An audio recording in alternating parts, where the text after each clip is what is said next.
El día de hoy, como ustedes saben, vamos a tener la presentación del doctor Bernardo Javier Cortés López. Me voy a permitir leer parte de su ficha curricular. Licenciatura en Derecho, Universidad Anáhuac, México Sur. Especialidad en Amparo Penal, Instituto Nacional de Ciencias Penales. Maestría en Derecho Penal, Instituto Nacional de Ciencias Penales. Especialidad en Juicio Oral y Sistema Penal Acusatorio, Instituto Nacional de Ciencias Penales. Doctorado en Derecho, Universidad Anáhuac, México Sur. Máster La Protección Constitucional y el Sistema Interamericano de los Derechos Humanos, Universidad Complutense de Madrid, Instituto de Derecho Parlamentario, Universidad Nacional Autónoma de México, Instituto de Investigaciones Jurídicas. Especialización avanzada en litigación oral, California Western School of Law, San Diego, California, Estados Unidos de Norteamérica. Especialidad en Derechos Humanos, Universidad Castilla de la Mancha, Centro Nacional de Derechos Humanos. Taller de Capacitación de Control de Convencionalidad, Instituto Interamericano de Derechos Humanos, San José, Costa Rica. Máster en Derecho Constitucional, Universidad Castilla de la Mancha. Taller de Capacitación en Control de Convencionalidad y Jurisprudencia Interamericana, Instituto Interamericano de Derechos Humanos, San José de Costa Rica. Experiencia laboral, Poder Judicial del Estado de México, encargado de la implementación de la reforma en materia de justicia laboral, Consejo de la Judicatura del Estado de México, actualmente. Asesor del Consejo de la Judicatura del Estado de México. Tribunal Federal de Conciliación y Arbitraje, asesor jurídico del presidente del tribunal, secretario de Estudio y Cuenta, secretario de Acuerdos. Poder Judicial Federal, Quinto Tribunal Unitario en materia penal, diversos cargos. Merecimientos. De entre otros, miembro de número de la Academia Mexicana de Derecho del Trabajo y de la Previsión Social.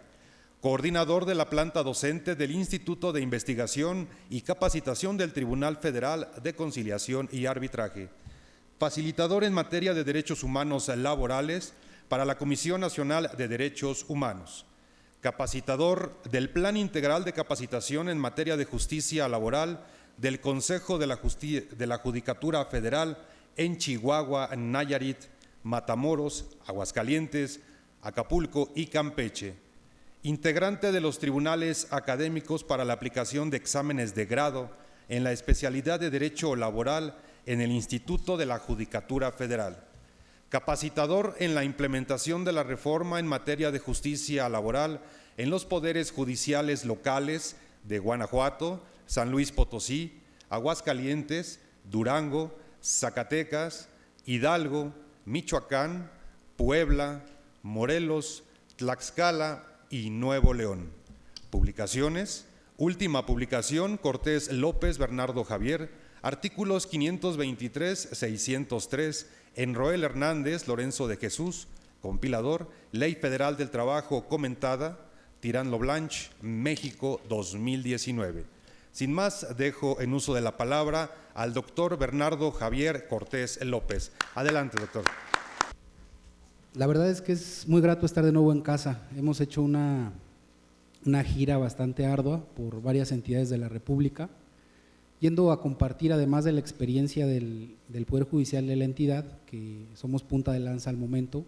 La verdad es que he de comentarles que estamos muy preocupados por tener el mejor foro, el foro más capacitado, y en ello nos llevamos buena parte de nuestro trabajo. Es una de las agendas primordiales del presidente del tribunal, así como del consejero Gerardo de la Peña, y pues siempre estamos ávidos y muy interesados en buscar nuevos y modernos contenidos para ustedes.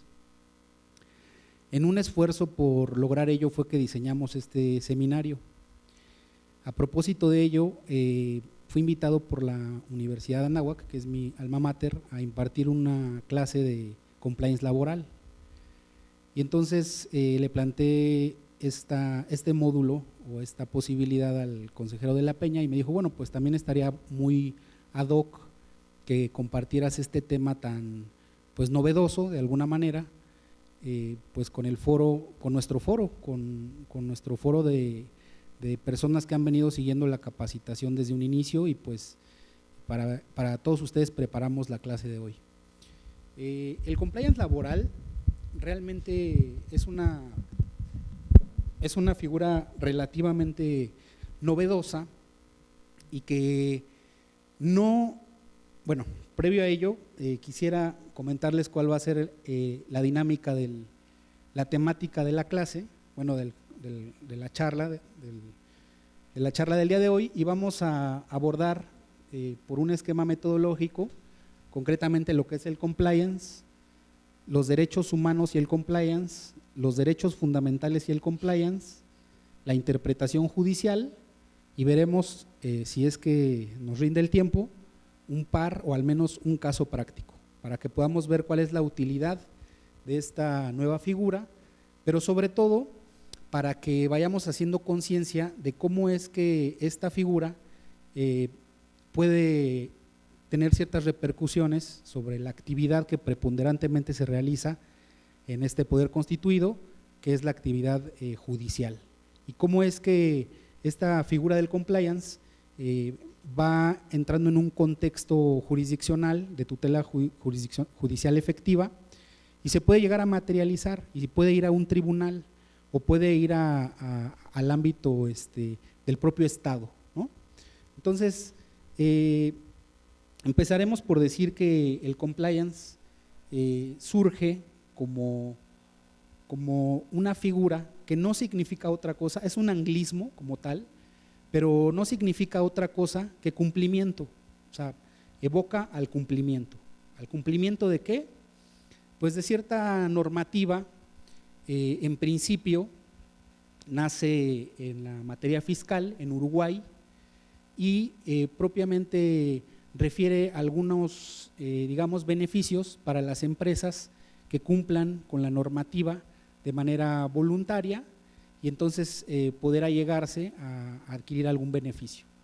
De ahí se va evolucionando esta figura e incluso se va adoptando no solamente en la iniciativa privada, sino también en las instituciones públicas. Entonces, si quisiéramos tener una primera aproximación, diríamos que es una función corporativa de prevención y gestión de los riesgos asociados a un eventual incumplimiento normativo. En este caso le vamos a dar una tendencia hacia el derecho laboral en el seno de una organización. Es decir, ha habido toda una evolución por parte del Estado moderno, el Estado de Derecho. Ha habido la gestión de nuevas figuras como es el Estado corporativo, es decir, el Estado nacional o el Estado-nación en el ejercicio de sus funciones, a fin de despresurizarse un poco y como de alguna manera ya no puede cumplir con los estándares mínimos y las exigencias mínimas del propio Estado, pues deposita algunas encomiendas de mutuo propio, tanto en las entidades públicas como privadas. Entonces, este sería un primer contexto general del compliance, que es propiamente justamente la prevención y gestión de los riesgos mediante buenas prácticas, las cuales se asumen de mutuo propio. Una prueba de ello o una muestra de ello justamente es nuestra institución, el Poder Judicial del Estado de México. Pero todo esto requiere de una reestructura institucional que va desde fijarse una misión, una visión, un mapeo de riesgos y cuestiones que veremos que de ninguna manera serán ajenas a la función que realizaremos nosotros al día a día, y sí está muy vinculado con la función jurisdiccional. Ya lo veremos un poco más adelante. Entonces, bastará también con decir que el compliance o cumplimiento, si pudiéramos dividir este concepto en tres ámbitos principales, sería la recepción de un derecho formal, ley, normativa pública o privada, una recepción por parte de la institución mediante la adopción de buenas prácticas, ya sea de manera voluntaria u obligatoria, con una exigencia directa o indirecta para el cumplimiento de terceros.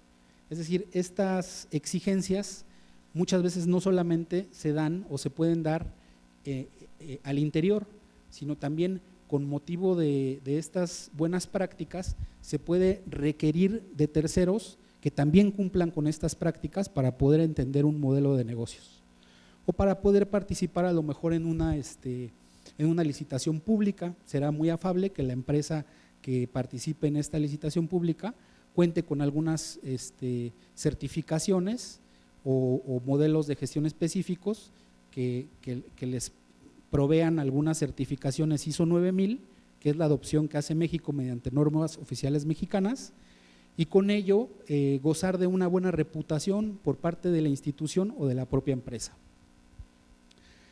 Asimismo, entonces veríamos que este compliance estaría enfocado o direccionado a dos grandes rubros, que pudiera ser la empresa o el Estado. La empresa, regulada, como bien sabemos, por el 123 apartado A, y el Estado por el 123 apartado B. ¿Pero qué entiende la Ley Federal del Trabajo por empresa? Pues la empresa es la unidad económica de producción o distribución de bienes o servicios. Y este simple concepto involucra diversos elementos fundantes del propio concepto o de la propia concepción, que al final veremos cómo repercuten sobre el buen desarrollo o el buen desempeño de este compliance. En principio, podemos identificar al menos tres grandes elementos, como son las unidades económicas de producción, los bienes y servicios y el personal, los trabajadores, en los que recae esa responsabilidad productiva. Asimismo, como vemos, el Estado, el supremo poder de la Federación, se divide para su ejercicio en tres poderes de la Unión. Y de ahí, pues ya todo el desentramado que nada menos abundaron un poco con el consejero de la Peña, en cuanto al menos en la administración pública, en cuanto al poder ejecutivo, administración pública centralizada, administración pública paraestatal, y todas estas dependencias o instituciones, y cuáles son las funciones que se han ido dando a ellas mismas a fin de generar una mayor exigibilidad en la fiscalización de la buena prestación de un servicio y en el beneficio de la sociedad. De ahí se deriva la tercera lámina, que va enfocada a la responsabilidad social. ¿Qué entendemos por responsabilidad social?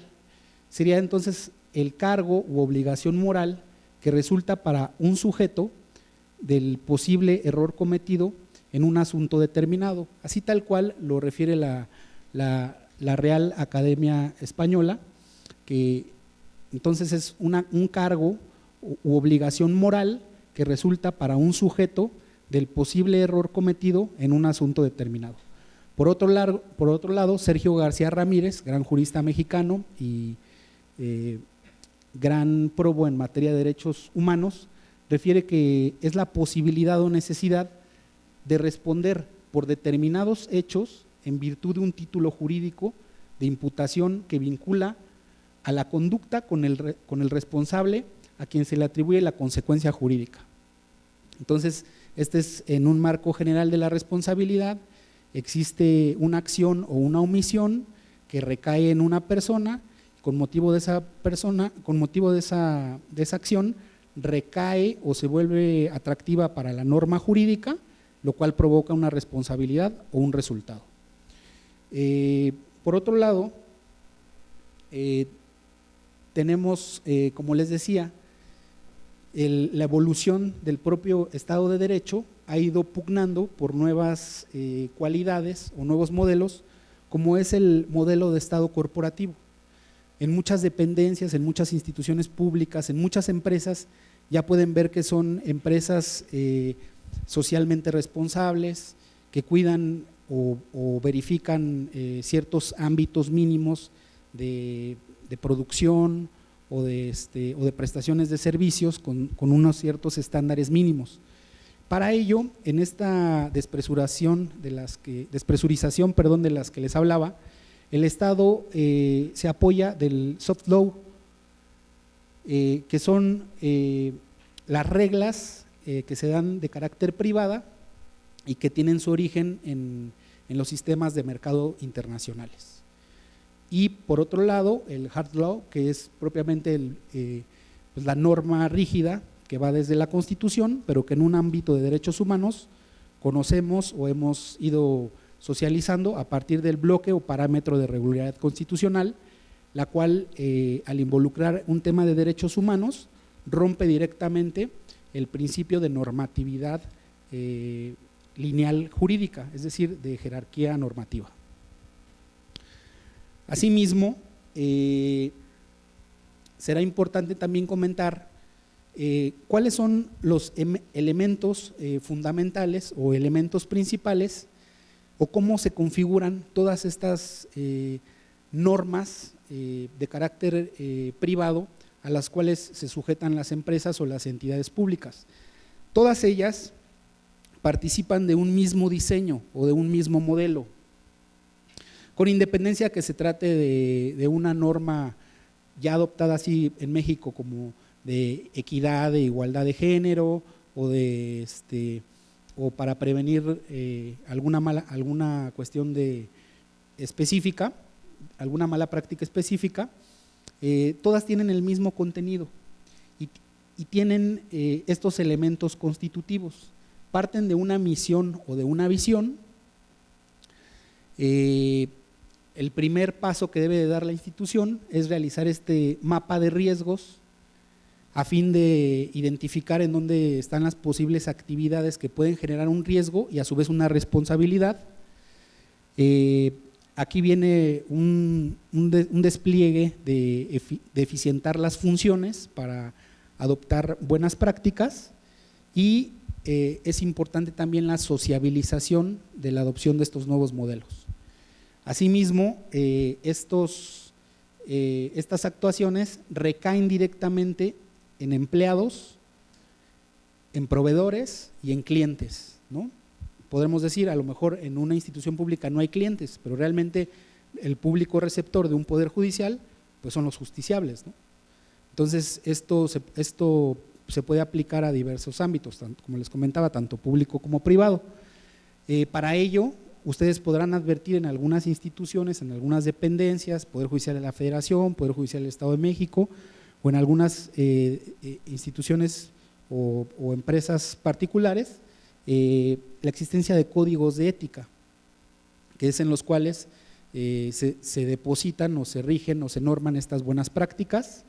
Asimismo, existe un medio de denuncias activo, tal es el caso de la propia institución, bastará con que salgan aquí al patio y encontrar una cabina en la cual podrán realizar una denuncia inmediata para el caso de que hayan recibido algún maltrato por parte de un funcionario, y bastará con que tengan ese acercamiento con una máquina para que se gire una notificación a Contraloría y una al Consejo. Entonces, esto debe de estar muy agilizado. A lo mejor si vamos a una agencia del Ministerio Público, veremos un buzón de sugerencias o quejas, todo roto y pues seguramente no llegará a ningún buen puerto, ¿no? Pero esas son cuestiones que se han ido priorizando y han ido evolucionando tanto en la empresa, tanto en las instituciones privadas como públicas. Finalmente, es muy loable incluir estas consultas del servicio. También lo verán muy a menudo cuando van a pagar el teléfono, cuando van a alguna institución pública, muchas veces en un ámbito muy ágil, pues tres caritas, ¿no? Una buena, una medio mala y una bien enojada, y pues ya eso le da oportunidad a la institución de ir midiendo la efectividad de los servicios y las buenas prácticas puestas en marcha. Lo importante de esto, a su vez, es que gozan de una transversalidad en bloques. ¿Qué quiere decir esto? Que algunos modelos operativos, como pudiera ser la norma oficial 025 o la norma oficial 035, guardan una cierta dependencia entre ellas. Es decir, esas buenas prácticas están vinculadas entre sí y relacionadas transversalmente. Unas son susceptibles de otras y dan motivo a otras. Entonces, no quisiera entretenerme mucho con este tema de las definiciones y del contexto general del compliance, y me gustaría entrar un poquito más en materia. Bueno, nada más, me parece que este contexto también es importante, que es la prevención de riesgos que derivan del cumplimiento normativo, normalmente derivan en sanciones y en desprestigio de la empresa, ¿no? Probablemente si esa desatención no llega a un ámbito que vincule un ámbito del hard law, pues terminará en un desprestigio, tanto para la institución como para la empresa, mientras que si transgrede la esfera jurídica de un tercero, pues ya probablemente incurrirá en alguna sanción, ya sea de carácter fiscal o criminal o de cualquier otra naturaleza, o laboral, que es el caso. Entonces, derechos humanos y compliance. En este momento vamos ya a ir un poco entrando más en materia, y aquí valdría la pena señalar que este ámbito se desarrolla a partir de una visión que señalaba mi maestro Fix Fierro, que los derechos humanos se mueven en un ámbito o en un contexto más amplio, mientras que los derechos fundamentales se mueven en un contexto o en un ámbito mayormente restringido, porque requieren para su convalidación que se encuentren positivados en alguna norma del Estado, ¿no? Ya sea desde la Constitución hasta alguna normativa o jurisprudencia. En el caso ya veremos que en México no aplica eso de las jurisprudencias, pero requiere encontrarse previsto en una norma.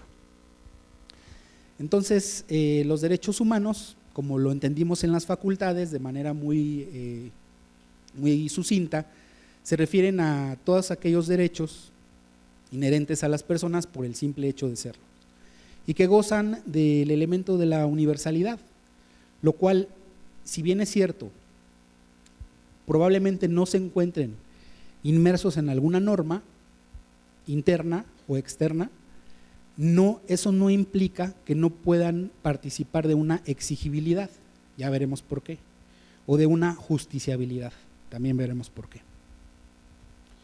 Entonces, existen diversos instrumentos nacionales e internacionales que dictan directrices claras de la responsabilidad institucional, y para muestra, pues, un botón, ¿no? Podemos aquí ver una serie de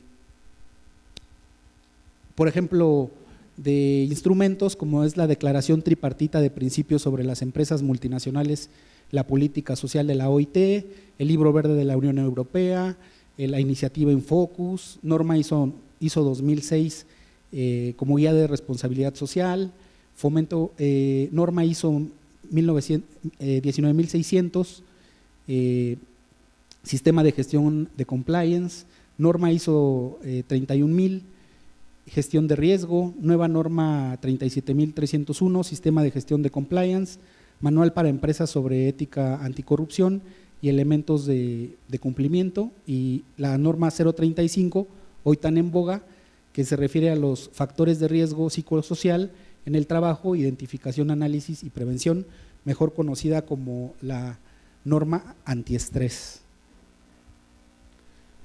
Entonces, aquí es importante hacer una pausa a fin de ya entrar de lleno ahora sí en materia, en lo que nos involucra en el tema jurisdiccional, y bastará señalar con 3 principios fundamentales desde mi punto de vista que plantea Ferrajoli, el análisis de Ferrajoli, que es bastante complejo, pero lo traigo, me parece muy depurado para poder tener un entendimiento general y tener las herramientas necesarias para poder avanzar al siguiente nivel de conocimiento. Tenemos las garantías primarias o sustanciales. Estas garantías primarias o sustanciales, como las conoce Ferrajoli, no son otra cosa sino que las obligaciones y prohibiciones inmiscuidas en un derecho sustantivo de carácter, es decir, un derecho subjetivo garantizado por la propia norma.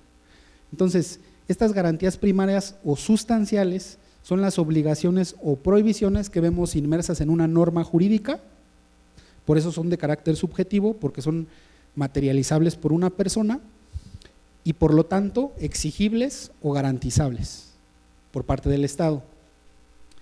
Las garantías secundarias, en un contrario sentido, son aquellas a los poderes jurisdiccionales, son aquellos atribuibles o vistas desde la función jurisdiccional. De tal suerte que será importante reiterar este hecho en concreto, que las garantías primarias o secundarias se refieren al contenido sustantivo de la propia norma, mientras que las garantías secundarias se dan en un ámbito jurisdiccional y son las obligaciones que recaen en los propios jueces para garantizar estos derechos fundamentales. Finalmente, algo que ya les había comentado anteriormente en alguna charla que habremos tenido y que yo hago mucho hincapié en ello, es que los derechos fundamentales son de configuración material. ¿A qué me refiero con ello? Son de configuración material porque requieren de un derecho específico, de una norma que les permita materializarse. De no contar con esa norma, se quedan en un ámbito inmaterial como un catálogo de buenas intenciones, como sucede con muchos derechos constitucionales. Son derechos fundamentales que se encuentran previstos en la Constitución, se encuentran vigentes, pero no son materializables. Y esto atiende a esta característica de la configuración material de la norma, del derecho fundamental, que requiere un vehículo o un medio idóneo para llegar al justiciable, para llegar a las personas, para llegar al ciudadano de a pie, para que pueda llegar el receptor, el justiciable, y participar de esa norma.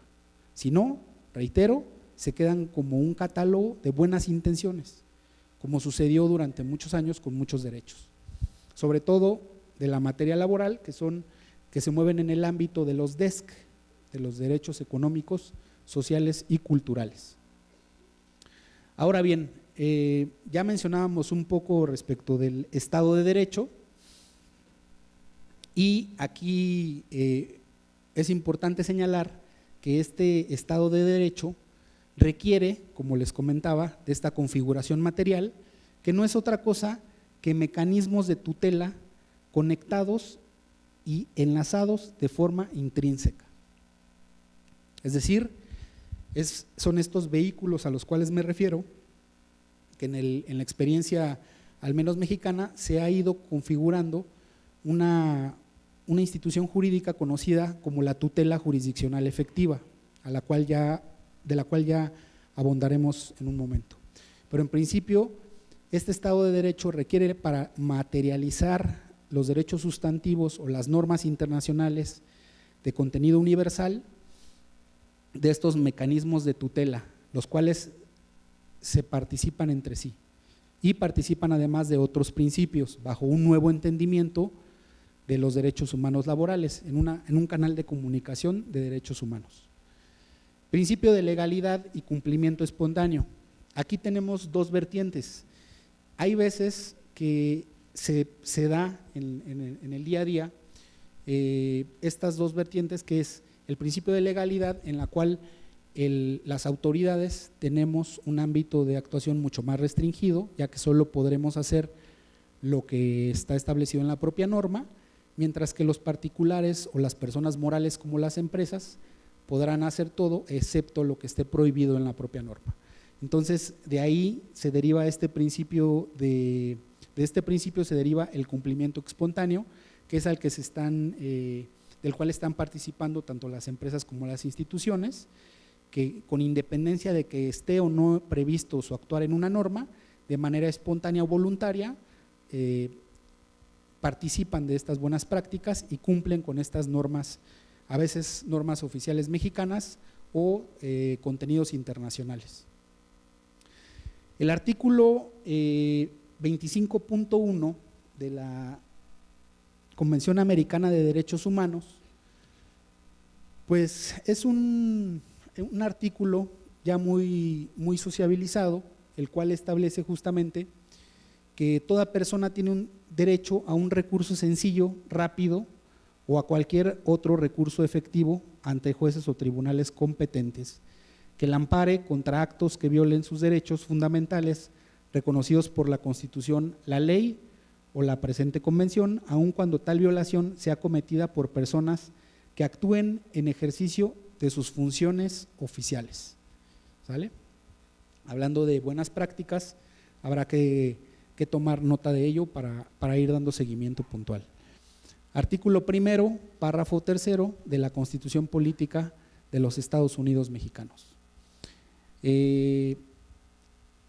Todas las autoridades en el ámbito de sus competencias tienen la obligación de promover, respetar, proteger y garantizar los derechos humanos.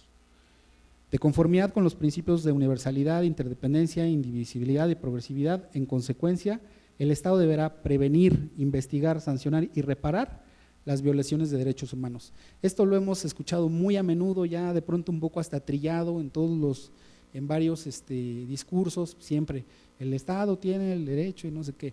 Lo que vale la pena destacar de aquí es que si pudiéramos atender o rescatar este derecho sustantivo constitucional y hacerlo partícipe de la tutela jurisdiccional efectiva, podría tener alcances sumamente altos en favor de las personas y de los colectivos. Al principio, cuando surgió la reforma en materia de derechos humanos, había una disputa interna en cuanto a cuál sería esta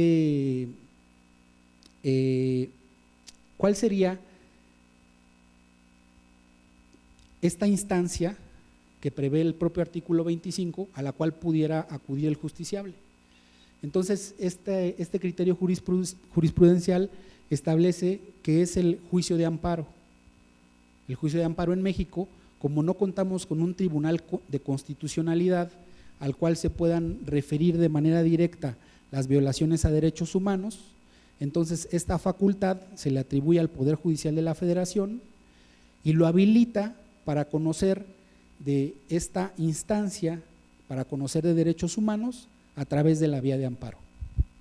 Entonces, en lo que interesa, el juicio de amparo, al seguirse conforme a los reformados artículos 103 y 107 constitucional, puede considerarse como el recurso efectivo a que se refiere el citado artículo 25, pues se faculta a una autoridad judicial para que a través de dicho juicio de acceso simple resuelva efectivamente los conflictos planteados por las personas nacionales o extranjeras que se encuentran en el país contra cualquier acto u omisión de la autoridad que transgreda sus derechos humanos o los criterios establecidos en las sentencias emitidas por la Corte Interamericana de Derechos Humanos. De tal suerte que tal pareciera que aquí todo quedaba resuelto, entonces ante una violación de derechos humanos, pues estaba habilitado el juicio de amparo como este recurso eficaz, eficiente, al cual pudieran acceder todos los ciudadanos para poder hacer la denuncia de derechos humanos. Sin embargo, el propio entramado jurisprudencial ha ido limitando esto, además de que el juicio de amparo, como bien saben muchos de ustedes, se ha volvido sumamente técnico.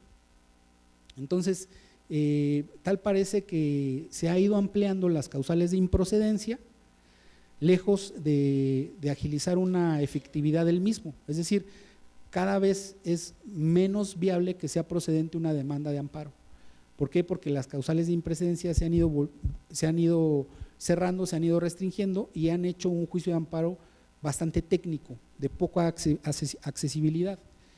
Y si esto lo involucramos con el tema, por ejemplo, de la relación laboral, en el momento en el que uno pretendiera acceder a acusar una violación a derechos humanos laborales, pues nos dirían inmediatamente que la vía no es la adecuada, toda vez que existe un tribunal ad hoc en el cual podremos verificar el procedimiento ordinario y una vez agotada la instancia, podremos entonces sí acudir a la justicia federal a fin de verificar la no violación o la protección de los derechos humanos laborales.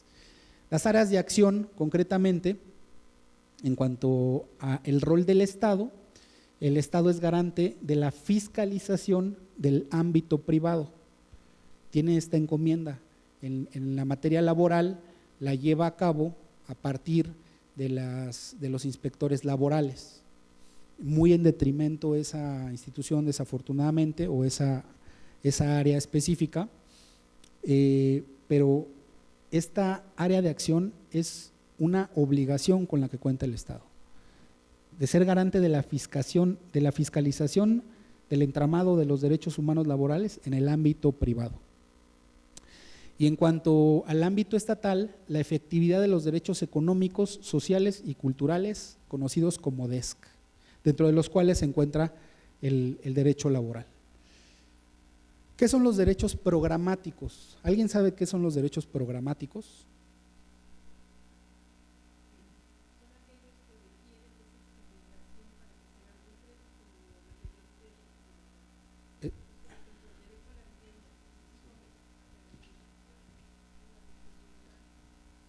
Exactamente.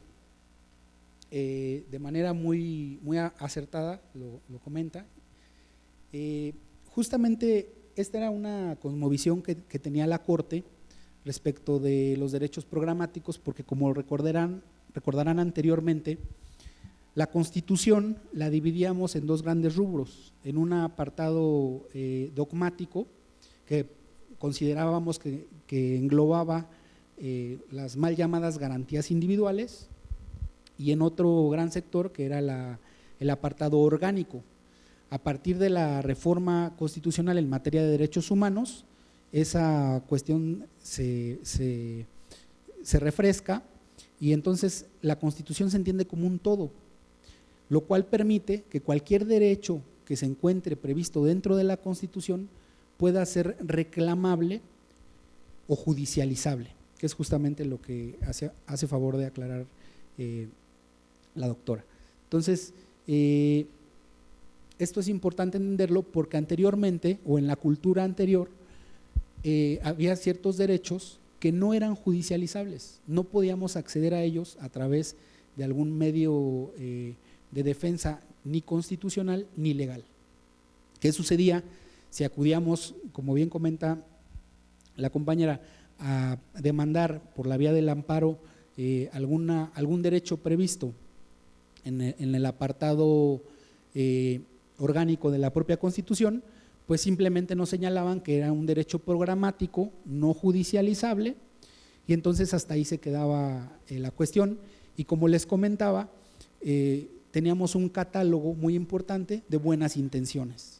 Como no participan de este elemento que comenta Ferrajoli, que es de la configuración material, no existía el medio idóneo para poder materializarlo o llevarlo a cabo o llevarlo a la práctica o garantizarlo a través de un medio de defensa constitucional como es el amparo.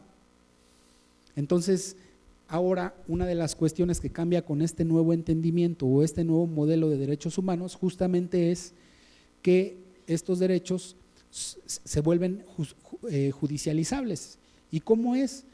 Pues que se modifica el esquema de la división de poder anteriormente, porque ahora un poder puede instar a otro a fin de que lleve a cabo una política pública a favor de la protección de un derecho sobre el cual se aqueja una persona. Es decir, si es una cuestión de vivienda, pues no le van a dar una casa, sino que se van a proveer, generar políticas públicas, o si esto infiere con el poder legislativo, el puerto al que llegará será que pueda ahí sí, con motivo de la reforma a la ley de amparo, haber una declaración de inconstitucionalidad y sacar de la normativa del derecho positivo esa norma y regular sobre ese particular en otro contexto, un poco más garantista. Entonces, aquí lo explica un poco más a detalle en esta jurisprudencia 86 del 2017, más menos en la parte que interesa. El principio de progresividad de nuestro… Ahora bien, esta primera sala considera que a pesar de su génesis histórica, el principio de progresividad de nuestro sistema jurídico es aplicable a todos los derechos humanos y no solo a los económicos, sociales y culturales, ¿sale?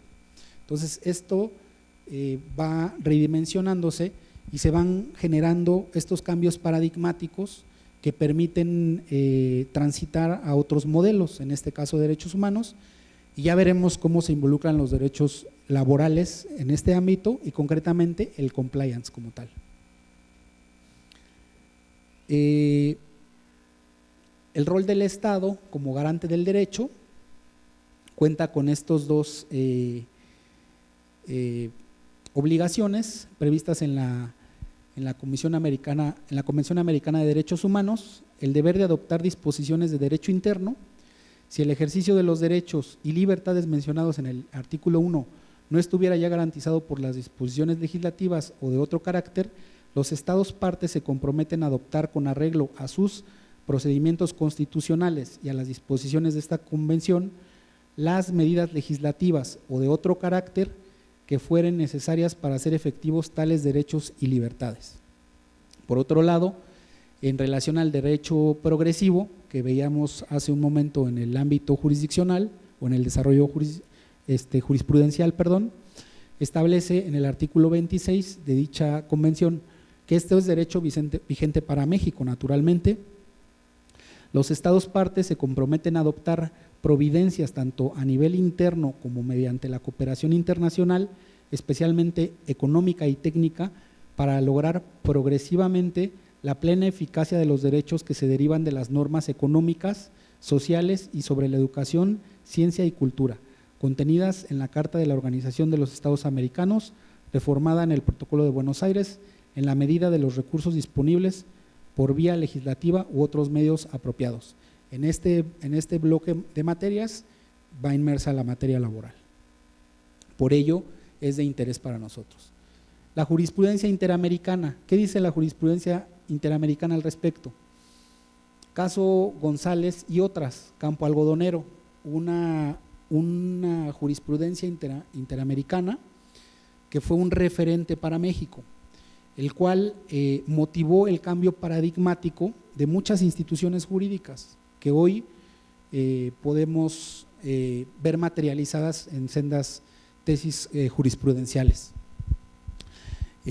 Caso González y otros, Campo Algodonero, mejor conocido, contra México, la Corte reitera que no basta que los estados se abstengan de violar los derechos, sino que es imperativa la adopción de medidas positivas determinables en función de las particulares necesidades de protección del sujeto de derecho, ya sea por su condición personal o por la situación específica en que se encuentra.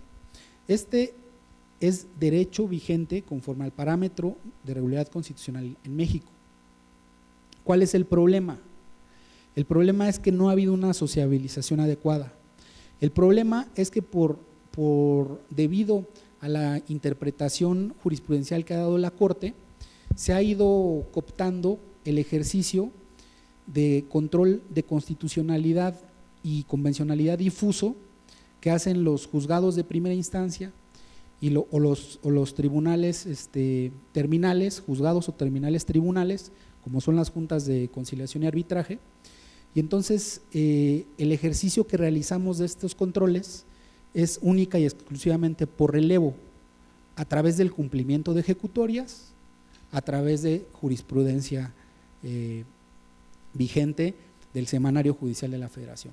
Solo accesamos a este ejercicio convencional y constitucional por relevo, lo tenemos absolutamente vedado. ¿Cuál es una de las características o peculiaridades que va a tener el juez laboral? Que el juez laboral, con las modificaciones normativas, no será únicamente un juez de relevo, será un juez que tenga o tendrá que poner en práctica estos controles de convencionalidad y constitucionalidad, porque los DESC ya son una realidad, los DESC ya son exigibles en la vía jurisprudencial. Entonces habrá que cambiar esta realidad.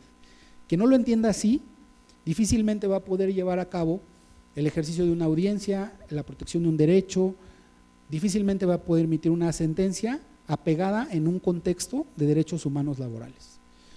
Ya no puede ser una operatividad tan restringida, tan ceñida al cumplimiento jurisprudencial que establecen y marca las reglas de funcionamiento. Tendrán que ser innovadores. Ya veremos algunos ejemplos y cómo es que tendrá que evolucionar esta función.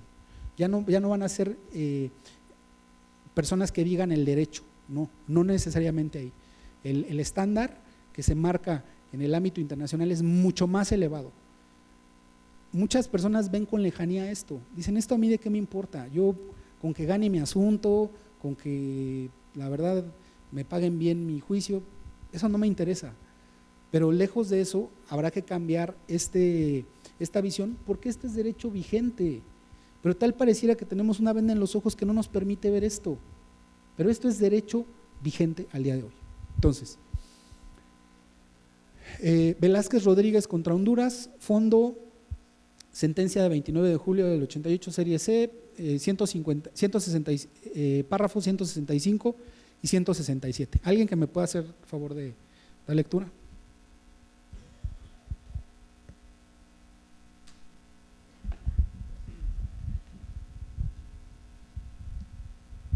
Dice, la primera obligación asumida por los Estados parte, en los términos del citado artículo, es la de respetar los derechos y libertades reconocidos en la Convención. El ejercicio de la función pública tiene unos límites que derivan de que los derechos humanos son atributos inherentes a la dignidad humana y, en consecuencia, superiores al poder del Estado, como ya lo ha dicho la Corte en otra ocasión.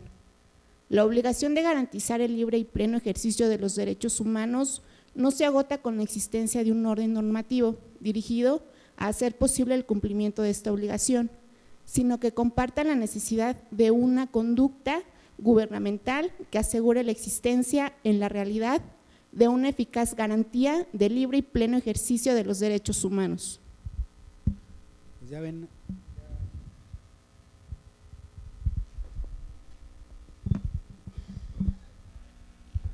Ya verán la implicación que esto como derecho vigente pudiera tener sobre algunos casos en específico. Caso Suárez Peralta contra Ecuador, párrafo 127, al respecto, esta Corte ha sostenido que en aplicación del artículo 1.1 de la Convención, los estados poseen la obligación erga omnes de respetar y garantizar las normas de protección, así como de asegurar la efectividad de los derechos humanos. Por consiguiente, los estados se comprometen no solo a respetar los derechos y libertades en ellas reconocidos, sino también a adoptar todas las medidas apropiadas para garantizarlos. En este sentido, la Corte ha establecido que no basta que los estados se abstengan de violar los derechos, sino que es imperativa la adopción de medidas positivas, determinables en función de las particulares necesidades de protección del sujeto de derecho, ya sea por su condición personal o por la situación específica en que se encuentre. Por último, me parece, caso Alba Cornejo y otros contra Ecuador, en el párrafo 119, la responsabilidad estatal puede surgir cuando un órgano o funcionario del Estado o de una institución de carácter público afecte indebidamente por acción u omisión algunos de los bienes jurídicos protegidos por la Convención Americana. También puede provenir de actos realizados por particulares, como ocurre cuando el Estado omite prevenir o impedir conductas de terceros que vulneren los referidos bienes jurídicos. En este orden de consideraciones, cuando se trata de competencias esenciales relacionadas con la supervisión y fiscalización de la prestación de servicios de interés público, como la salud, sea por entidades públicas o privadas, como en el caso de un hospital privado, la responsabilidad resulta por la omisión en el cumplimiento del deber de supervisar la prestación del servicio para proteger el bien respectivo. ¿Cuál es entonces hoy en día la exigibilidad y eficacia de los derechos humanos, económicos, sociales y culturales? Pues es absoluta.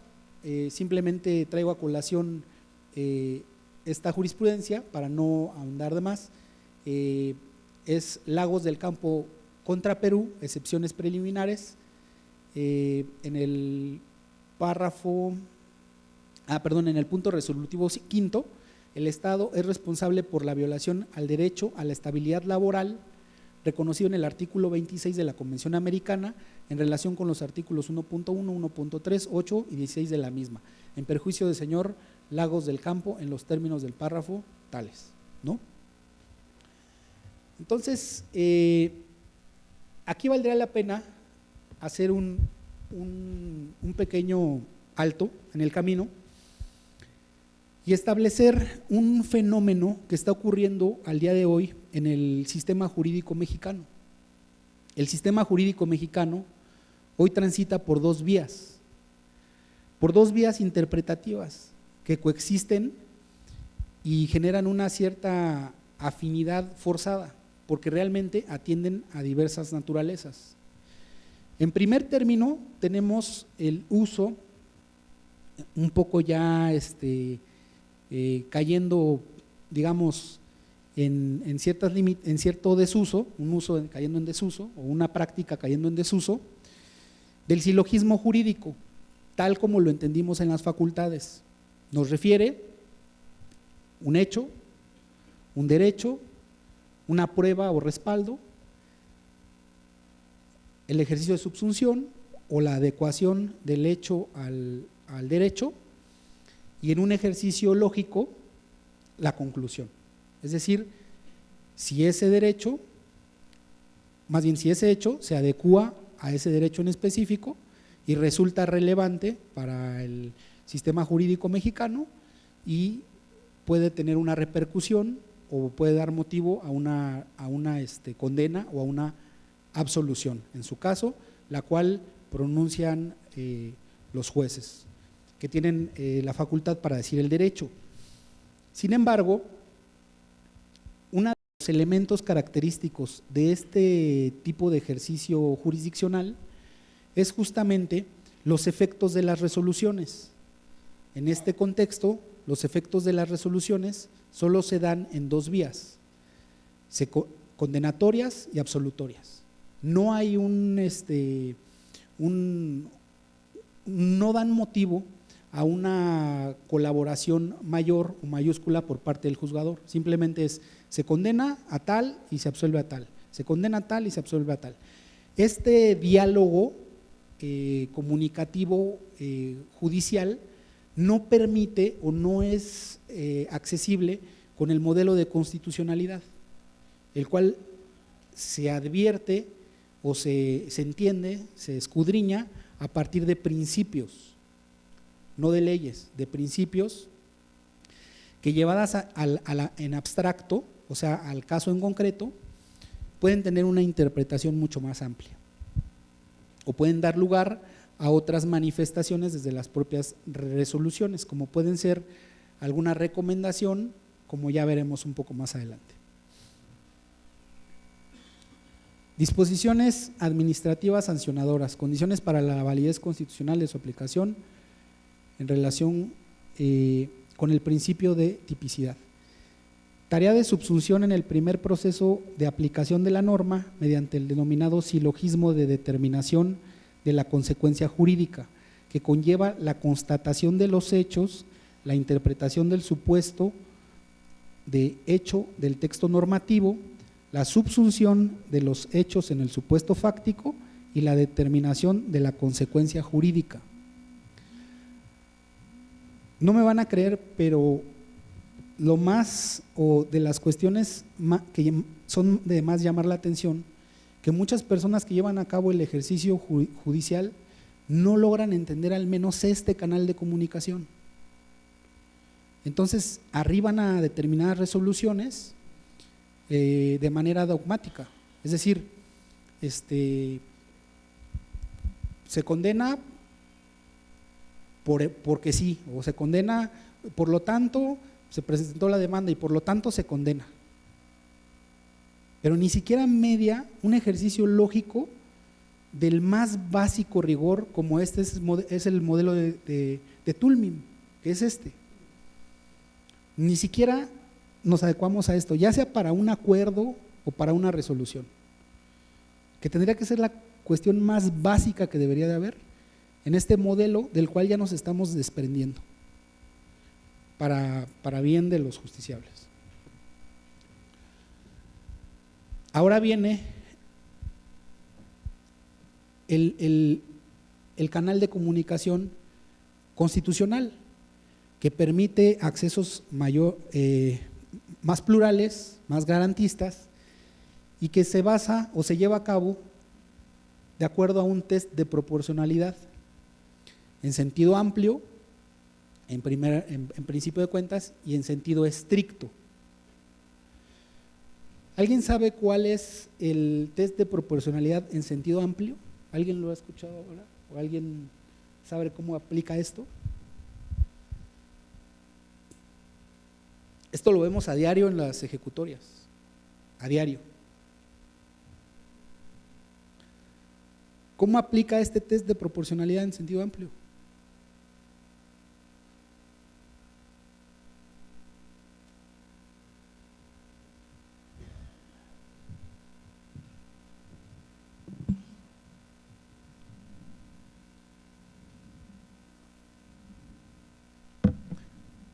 Es un simple análisis general en el cual se escudriña la norma para ver si no de su simple contenido se advierte que se encuentre inmersa alguna discriminación o algún tratamiento de desigualdad entre las personas sobre las cuales recae la norma. De esto podremos poner un ejemplo, como es el caso de la libertad sindical y el ejercicio de este derecho, que es la libre sindicación, el cual derivó de un análisis de los trabajadores, de la naturaleza de los trabajadores. Entonces se dice en este test de proporcionalidad en sentido amplio, si hay algún tratamiento de desigualdad en los trabajadores de confianza y de base, y por qué para unos se verifican unos derechos y para qué para otros no se verifican los mismos derechos.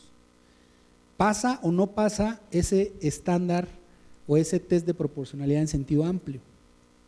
Entonces, lo que dice la Corte al respecto es que no existe ningún tratamiento de desigualdad, porque no existe un tratamiento de desigualdad en el tratamiento de trabajadores de base y de confianza, porque no los de confianza son hombres y los de base son mujeres, porque no los de confianza son católicos o no son de origen étnico. Simplemente no existe un tratamiento de desigualdad dentro de la propia norma. Cuando nos encontramos frente a este ejercicio o frente a este ejemplo, ni siquiera es necesario pasar al siguiente paso, que es el test de proporcionalidad en sentido estricto, y que ya propiamente participa de un ejercicio de proporcionalidad.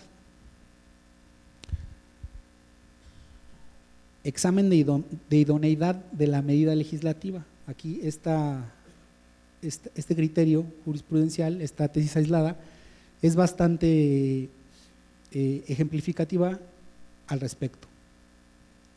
La medida legislativa debe perseguir una finalidad constitucional válida, lograr en algún grado la consecución de su fin y no limitar de manera innecesaria y desproporcionada el derecho fundamental en cuestión. Y cuando ya entramos a un test de proporcionalidad en sentido estricto, tendremos que analizar que esa medida, que en principio que existe una colisión de derechos fundamentales, porque a veces ni siquiera llegamos a ese punto. Probablemente ni siquiera se presenta esa colisión de principios o de derechos sustantivos constitucionales. Pero una vez identificada esa colisión, entonces tendremos que identificar que exista un fin legítimo, una idoneidad, una necesidad y una proporcionalidad en estricto derecho. No me detendré más en esto, porque requiere, me parece, un análisis más pormenorizado. En esta segunda fase debe examinarse si en el caso concreto, y ya nos remite a las cuestiones previstas en la lámina anterior, que la intervención legislativa persiga un fin constitucional válido, y ahí están enumeradas. Pueden tomar el registro y leerlo en la comodidad de su hogar.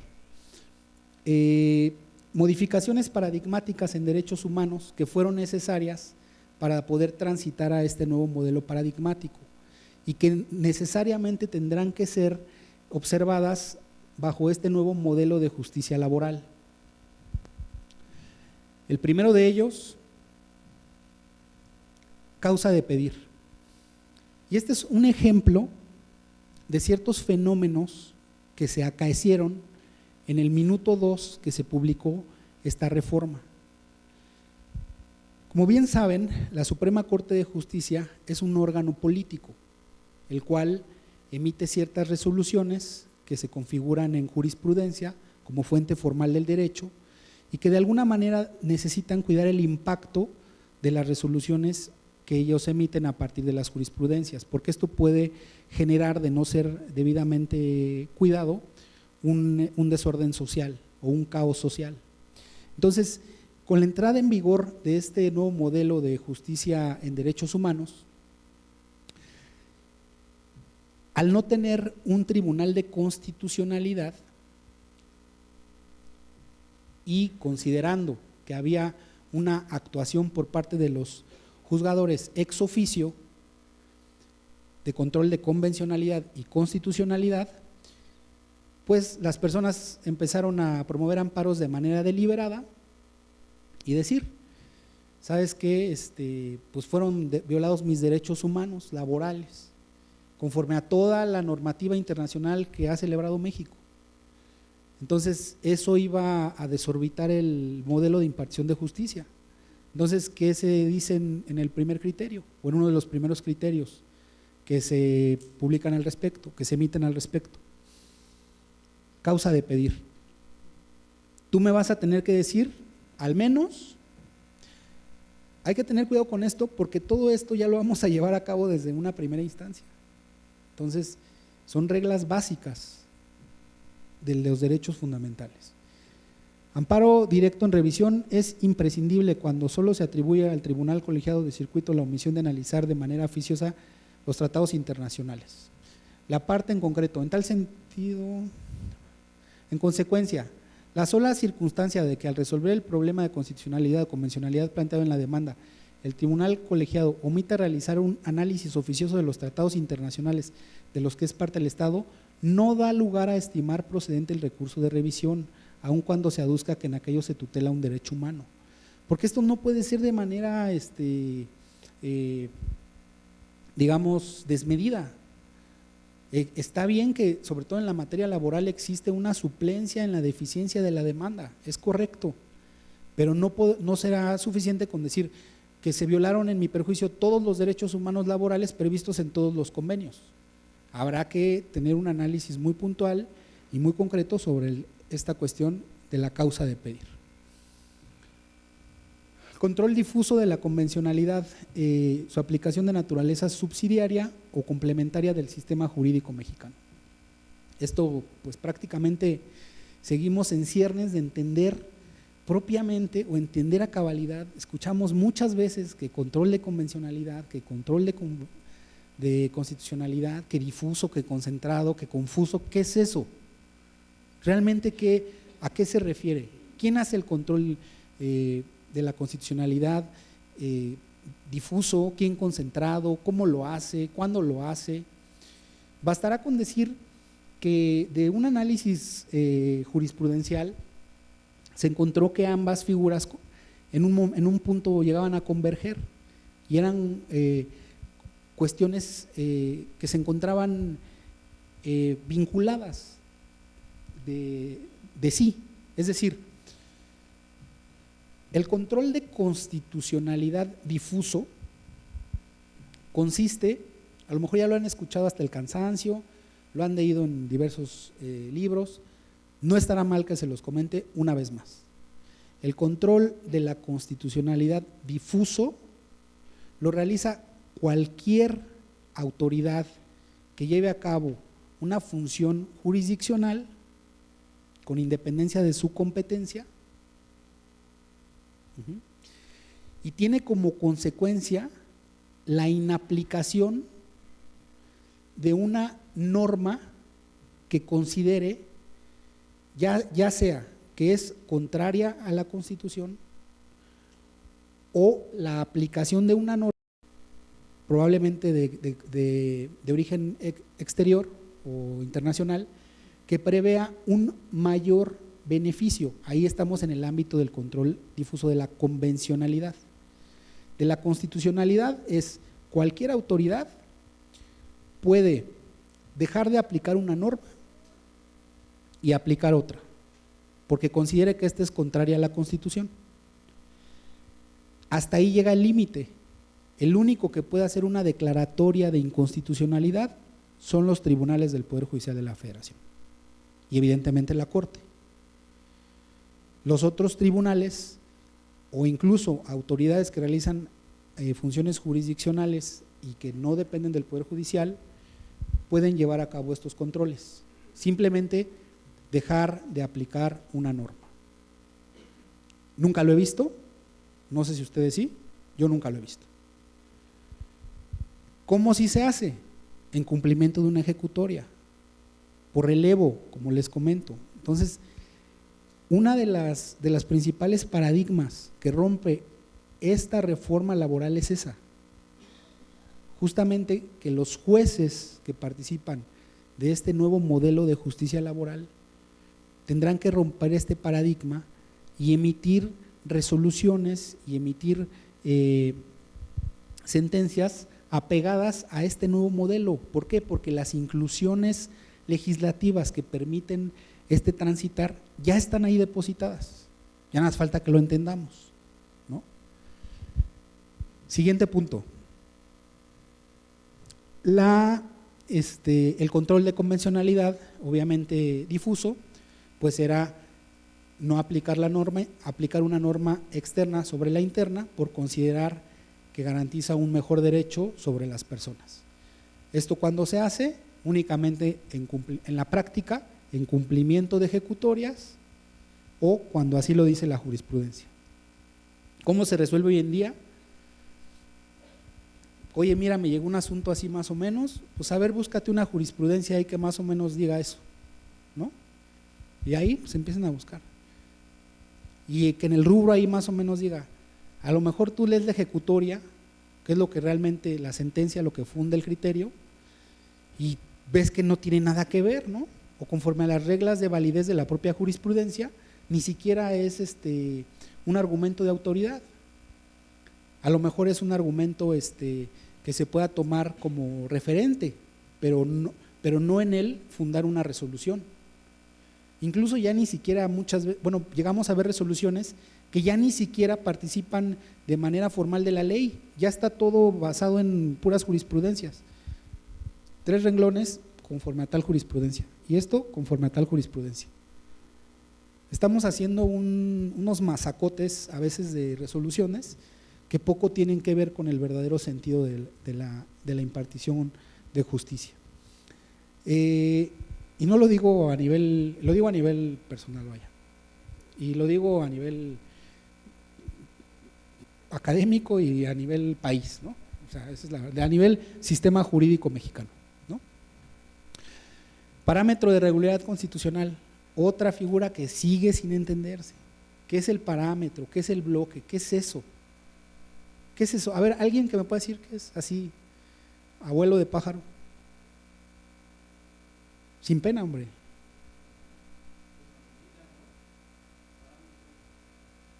Parámetro. Sí, digo, un parámetro es una medida, pero alguien que pueda comentar un poco más al respecto. ¿Qué es el parámetro de regularidad constitucional? ¿Qué es el bloque de regularidad constitucional?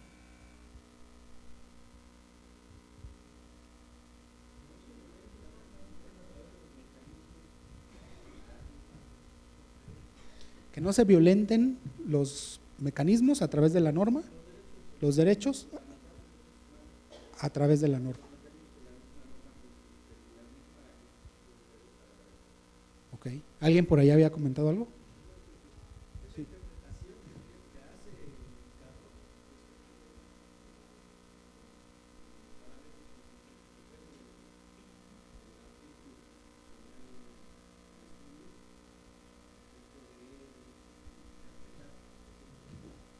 Ok. ¿Alguien más por ahí? ¿Quién dijo yo? Ah.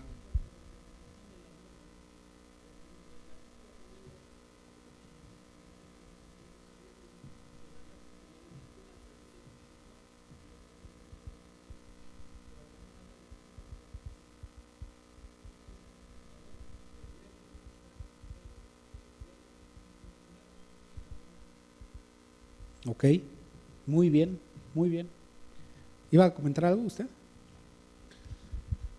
Pues justamente es eso, que a partir de este nuevo criterio que permitía la transición de este cambio paradigmático, es abandonar el criterio de supremacía, de jerarquía normativa que vimos desde las facultades, artículo 133 constitucional, como lo comenta el compañero, en el cual dice que la Constitución pues es la norma suprema, ¿no? Y hubo un debate añejo, un debate durante muchos años, durante la 9ª época del Semanario Judicial de la Federación concretamente, en el cual se reñía entre si los tratados internacionales estaban por encima de las leyes federales o por debajo de las leyes federales. Y eran, pues eso a mí qué más me da. No, los efectos de esa válvula de escape permitieron algunos ejercicios de control de convencionalidad antes de que éste se encontrara inmerso en el artículo primero. Ya se venía haciendo desde la 9ª época. A partir al menos en materia laboral, a partir del artículo 17, relacionado con el artículo 6, que refiere que los tratados internacionales serán tomados en cuenta a falta de una disposición normativa. Entonces, en ese largo debate, en el momento en el que cambiaba el criterio interpretativo constitucional, dio acceso a la declaratoria de inconstitucionalidad de algunas normas, porque había derecho internacional que abonaba mejores beneficios para el justiciable, pero había que dar una vuelta tremenda interpretativamente. Ahora se abre este canal hermenéutico, se abre este canal comunicativo y entonces se dice, ¿sabes qué? Todos están en el mismo plano, siempre y cuando, esta es la regla de oro, siempre y cuando se encuentre en debate un derecho humano. Y si nos retrotraemos al principio que les comentaba anteriormente, si vemos a la Constitución como un todo y si atendemos al parámetro de regularidad constitucional, pues prácticamente todos son derechos humanos. Sin embargo, de atenderse a cabalidad esta cuestión, hubiera generado un caos en la concesión de amparos. Entonces, en siguientes criterios, la Corte se tiene que desdecir y señalar, bueno, no en todos los casos, no siempre. A partir de la reforma constitucional en materia de derechos humanos, no siempre vamos a tomar este criterio. Eso no implicó que abandonáramos el sistema jerárquico de la norma. Solamente la vamos a aplicar cuando no exista una restricción constitucional que la Corte ha definido como cuestión constitucional, y solamente cuando derivado de la interpretación jurisprudencial no exista una restricción de este tipo, y lo cual termina de reforzar con sendo criterio jurisprudencial en el que establece que las jurisprudencias que emite la Corte no son susceptibles de control de convencionalidad. Entonces, de pronto una interpretación que parece hasta cierto punto que abandona estas inclusiones hermenéuticas que se realizan al artículo primero constitucional. control de constitucionalidad y convencionalidad ex oficio, no es una cuestión subsidiaria, lo que debe llevarse a cabo aun cuando el derecho humano de que se trate esté contenido en la Constitución. Esto es canela pura. Para ello se requiere que lleve a cabo efectiva, una sección y determinó que el contexto de oficio fuera cuestión de subsidiariedad, sino que más bien recalcó que los jueces y todas las autoridades del país estaban obligados a velar por los derechos humanos y que esa vigilancia se traducía en el caso de los juzgadores. En un problema interpretativo, para ello se requiere que se lleven a cabo efectivamente ese control en aquellos casos en los que la norma que se va a aplicar despierte sospechas para la autoridad aplicadora y sea señalada por el interesado como violatoria de derechos en el juicio de amparo. Todos los jueces, agravios inoperantes, lo son aquellos que pretenden la desaplicación de una restricción, prohibición, limitación o excepción constitucional con apoyo en una disposición de carácter convencional. Así se siguen los criterios, cuestión de constitucionalidad, esto ya un poco más evolucionado, pero ahí son pasos para atrás, de una inclusión de derecho sustantivo constitucional interpretativo que hoy en día, gracias a estos criterios, se vuelven un poco obsoletos y que a partir de esta oportunidad que tendremos como desde los juzgados laborales, los jueces laborales podrán reivindicar y reactivar esta función interpretativa en un juzgado de primera instancia, pero con contenidos constitucionales. Jurisprudencia de la Suprema Corte de la Nación no es susceptible de someterse a control de constitucionalidad o convencionalidad ex oficio por órganos jurisdiccionales de menor jerarquía. ¿Quién puede modificar esto? La propia Corte. ¿Quién va a dictar el ir y venir? La propia Corte. ¿Quién va a decir qué es constitucional y qué no es constitucional? La propia Corte. ¿Quién está específicamente realizando el control de convencionalidad ex oficio? La Corte. Pero ya vimos otros criterios que se encuentran vigentes, jurisprudenciales, de pleno, que dicen lo contrario. Finalmente, me gustaría que hiciéramos un caso práctico, no sé si ya se están durmiendo o de plano está muy aburrida la sesión, pero antes de que se me vayan todos, me gustaría hacer un ejercicio práctico en el cual podremos ver la aplicación de este nuevo modelo de justicia laboral y cómo las cuestiones del compliance se pueden ver vinculadas o pueden ser vinculantes respecto de una resolución jurídica o no, o judicial o no. Entonces, alguien que me haga favor de leer el caso, que no sean ellos porque van a decir que traigo paleros.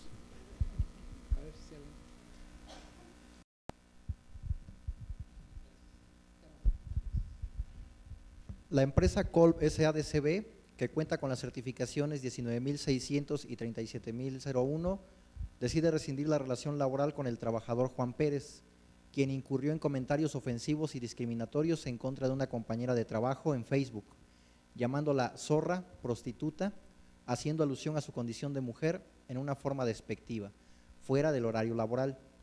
¿Procede la rescisión de trabajo o existe un despido injustificado?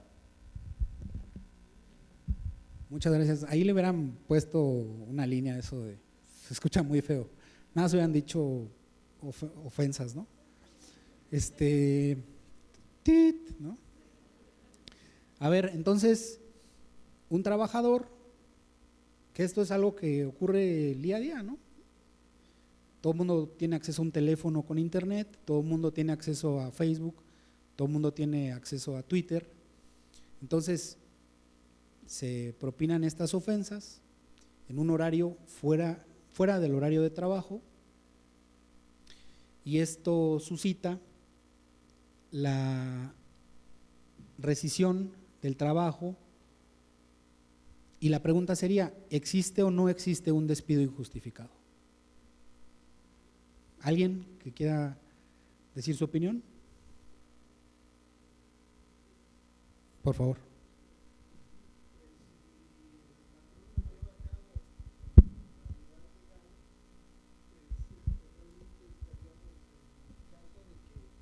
Se estaría configurando una causal de rescisión prevista en el artículo 47 de la Ley Federal del Trabajo, ¿sí? Como es el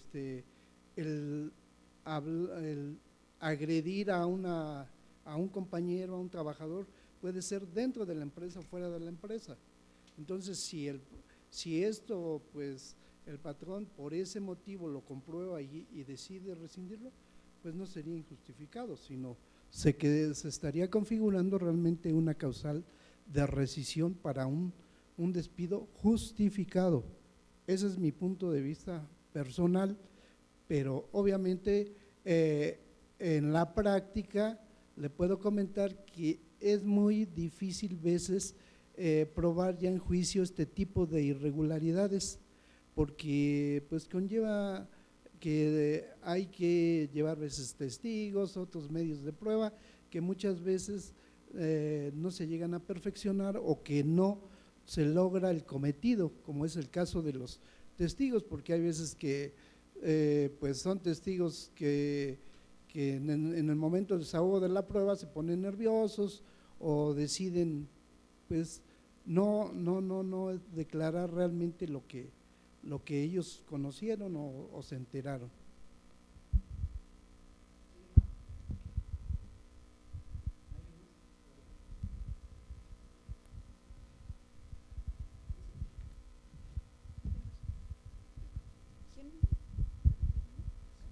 Bueno. Sí, buenas tardes. Bueno, mi comentario sería en este sentido. Conforme al protocolo del compliance, la empresa debe de tener estos protocolos para garantizar estos derechos humanos derivados de las relaciones laborales. Parte de ello es, como bien lo decían, la relación entre los trabajadores y evitar que se vulneren dichos derechos fundamentales. Aquí el compliance va a responsabilizar tanto a la persona física que comete ese acto como a la persona jurídico colectiva, está hablando en este caso la jurídico colectiva privada. Pasa lo mismo con el compliance en materia penal. Una de las ratio essendi de acoger este sistema fue hacer responsables a las personas jurídicas colectivas en materia penal por delitos, independientemente de la responsabilidad penal de la persona física que lo comete integrante de esta empresa. Lo mismo visualizo en materia laboral o algo semejante. Esa es una responsabilidad que tiene el patrón, las empresas, de llevar a cabo estos protocolos para garantizar todos aquellos derechos derivados de constitucionales y convencionales relativos de la relación laboral. Entonces, para mí, si la empresa tiene este protocolo, habrá que ver cuál es si se aplicó correctamente o hay ahí una falta de cuidado en la aplicación de estos protocolos para determinar si existe el despido injustificado o no. Muy bien. Por allá también había un comentario.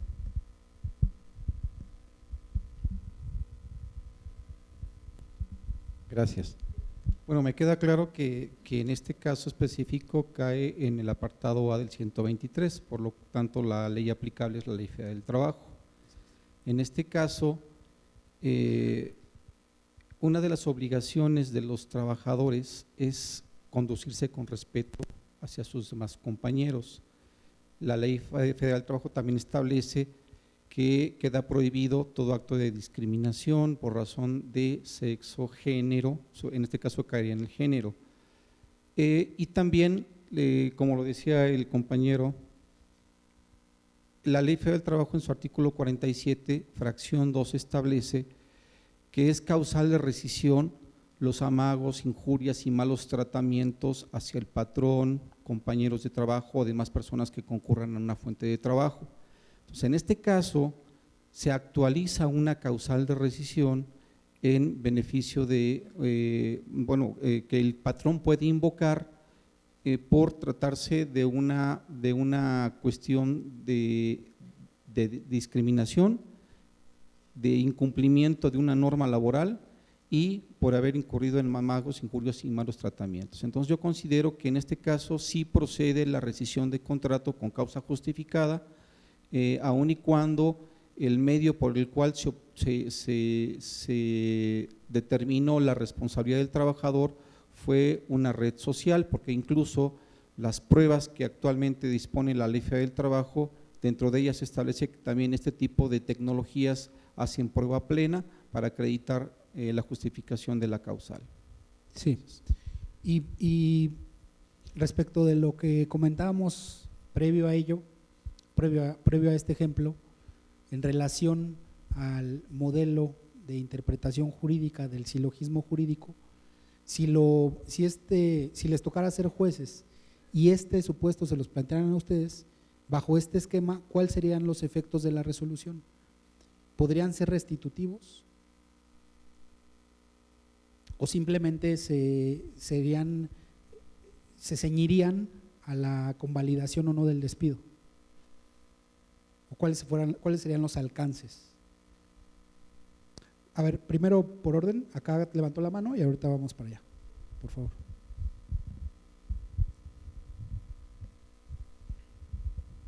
Gracias.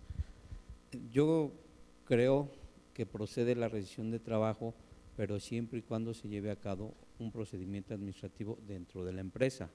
Es decir, si la chica hace del conocimiento a la empresa debe de tomar de inmediato un procedimiento administrativo en el cual le dé su garantía de audiencia a él para que pueda manifestarse.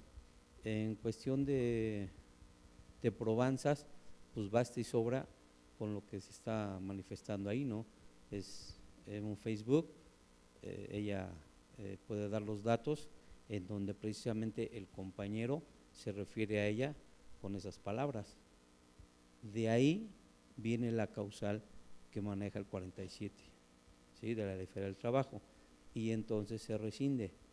El trabajador, no obstante ello, pudiera en un momento dado, ¿sí?, pensar que es un despido injustificado por argumentar que fue fuera de horario de trabajo.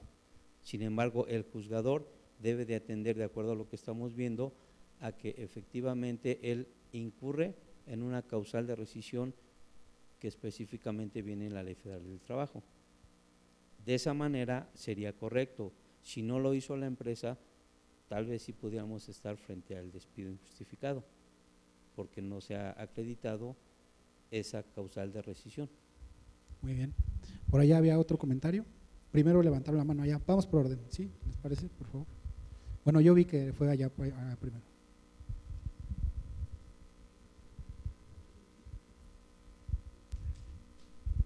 Buenas tardes, doctor. Buenas tardes. Creo que efectivamente existe la obligación de la empresa de dar seguimiento al caso, sobre todo en la aplicación de la norma 035.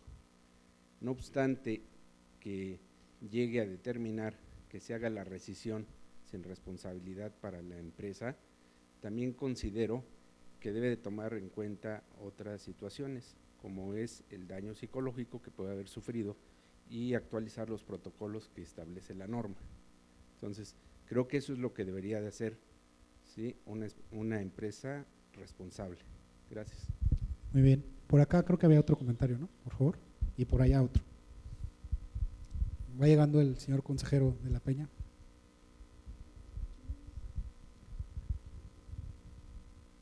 Creo que para poder resolver tendría que hacerse un ejercicio de ponderación si las injurias que se están cometiendo en contra de la trabajadora son relativas a la cuestión laboral o pudieran ser cuestiones inherentes interpersonales entre ambas partes que intervienen.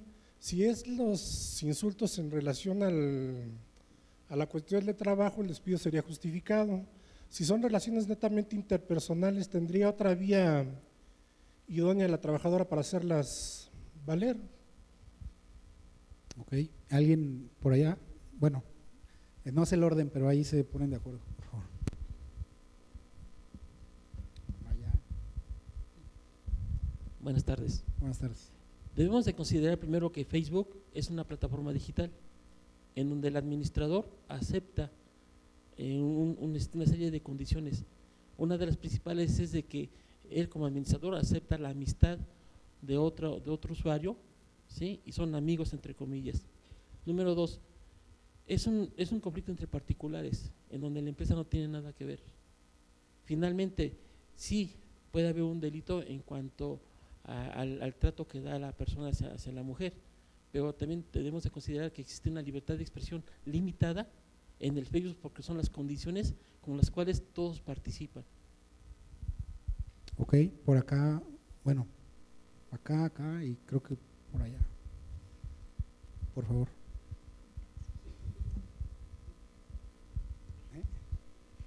Buenas tardes. Bueno, a mí me llamó la atención el ejemplo donde dice que esta empresa cuenta con una certificación, ¿no? Con 2 certificaciones. Y creo que algo importante que usted nos explicó en el compliance empresarial es que el origen son buenas prácticas, ¿no? Y estas buenas prácticas tienen que ver con estos códigos de ética que se elaboran de manera interna en las empresas y que obviamente cuando un trabajador firma el contrato se obliga en esos términos, ¿no?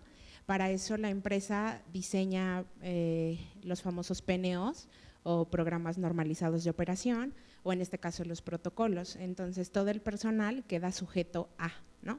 Entonces en esta cuestión de denunciar de manera interna o hacer una queja, obviamente la empresa, ¿no?, la sigue esa línea, pero también es cierto que a través de la certificación lo que el empresario está cuidando es eso precisamente, ¿no? La imagen corporativa, está cuidando la imagen ante sus clientes. Entonces cuando llegan auditorías a las empresas, pues obviamente el departamento jurídico dice tengo diseñado mi compliance o prevención de riesgos, como su nombre lo indica. Entonces aquí no hablaríamos precisamente de 2 situaciones entre particulares, ¿no? Si yo empresa cuento con la certificación, estoy adoptando estos códigos de ética de manera voluntaria y obviamente me obligo en esos términos. Entonces en la pregunta última que usted hizo en cuanto a si soy juzgador, ¿no?, procedería a la reinstalación o el despido, bueno, la rescisión, pues evidentemente a través de esta certificación, pensando en que la empresa cuente con todos estos programas normalizados de operación, pues evidentemente no habría lugar a la reinstalación, dado que el trabajador se obligó en esos términos para cuidar la imagen y la ética de la empresa. Muy bien. Pues, a ver, una más por acá.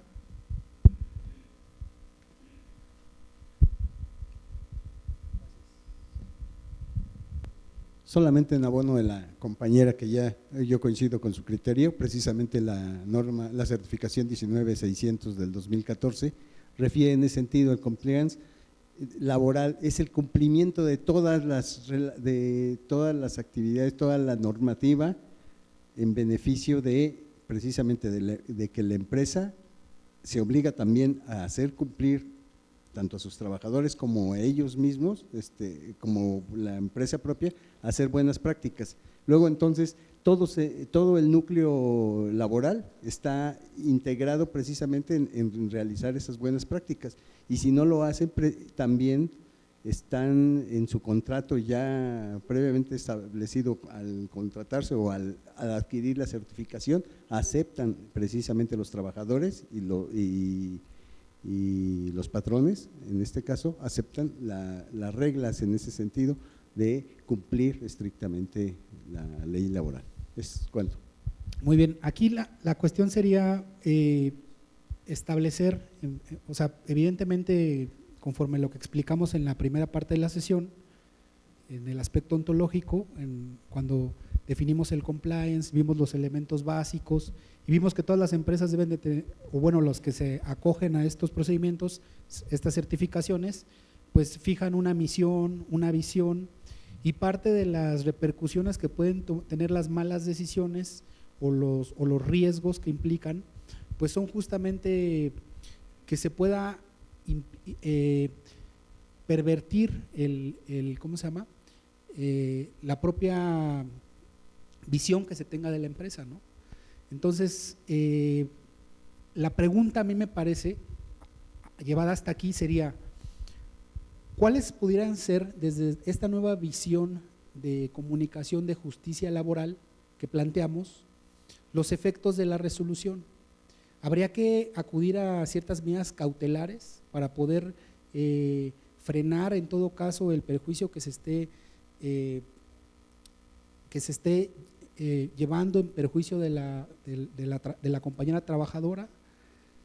¿O bien nada más se ceñirían a calificar la viabilidad del despido justificado o injustificado? ¿O podríamos llevarlo incluso a un tema de reparación del daño, por lo que hablaba el compañero de allá, que hubiera tenido alguna afectación de carácter psicológico con motivo de esta mala práctica?